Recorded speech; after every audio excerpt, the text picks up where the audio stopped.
The powers that be do not need your heart. They need your lip service. That's enough. If they have your lip service, they can get busy going after other people's hearts. And the case of Shelley Luther illustrates this.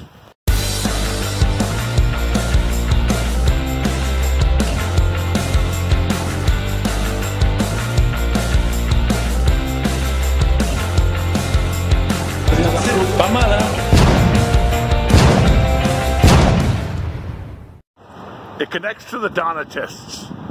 It all goes back to the Donatists. Well, it's a great example. The Donatists,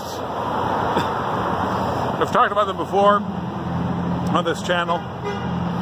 There was a great persecution of Christians in North Africa. Early church. Well, not early church, but there was a controversy about whether to, the church argued in itself on whether to let people who had recanted back into the church, whether they were even Christians, because would true Christians have recanted? So let's talk about recanting, what recanting means. Do you think that the powers that be think that recanting changes your heart? Oh, of course it does. If you find yourself, if you get to a point where you're willing to say these things, that does impact you, that does affect you. But they know that it's lip service that you're paying. If you recant, if you deny the faith, it doesn't mean that you stop trusting in Jesus in your heart, like on this permanent sort of way. This is what the debate was about. Can these people even be saved? And the church decided, yes, they are Christians. They are Christians who sinned, but they are Christians. But it's never the goal of those who persecute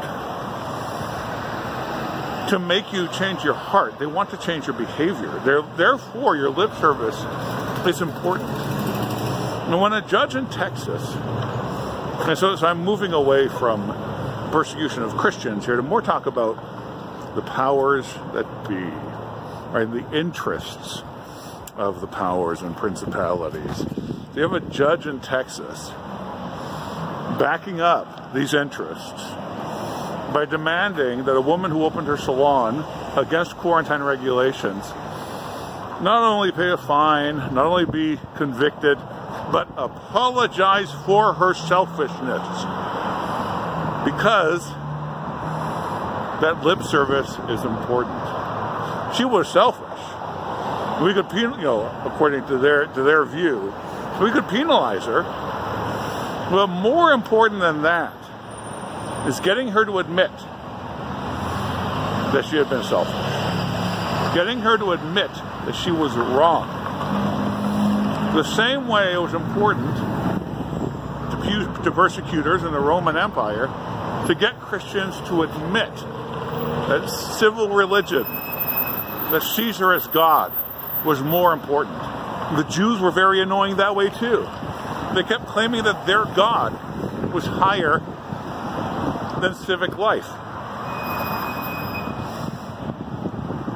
But as long as Christians and Jews were willing to actually, in their lives, to say that they're willing to make these compromises, well, that was enough.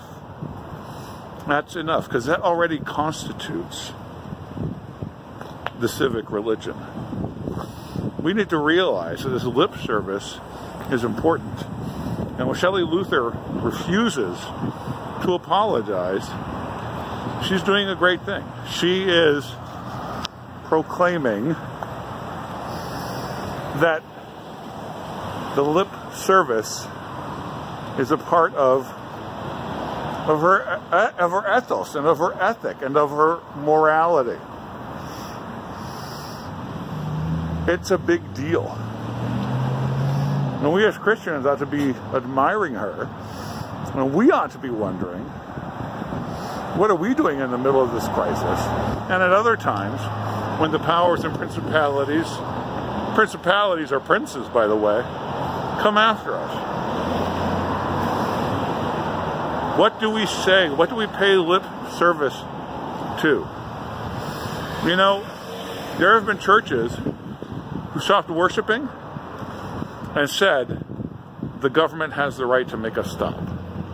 There were other churches who stopped worshiping and said, the government doesn't have the right to make us stop. And that in itself is an act of resistance. That in itself is important. We reserve the right to resist when you overstep your bounds. Just because I decide that now is not the right time to lie down in the middle of the street and stop a construction project, now is not the right time for me to martyr myself and leave my kids without a father. I reserve that right. And with my lips, I'm proclaiming that. So kudos to Shelley Luther. And let's not forget that it's important to say where we stand. Even in times of uncertainty, even in times where we might be shifting and having to be compromising, our words need to continue to be uncompromising. Kudos, Shelley Luther. All right, you saints. Peace of Christ be upon you.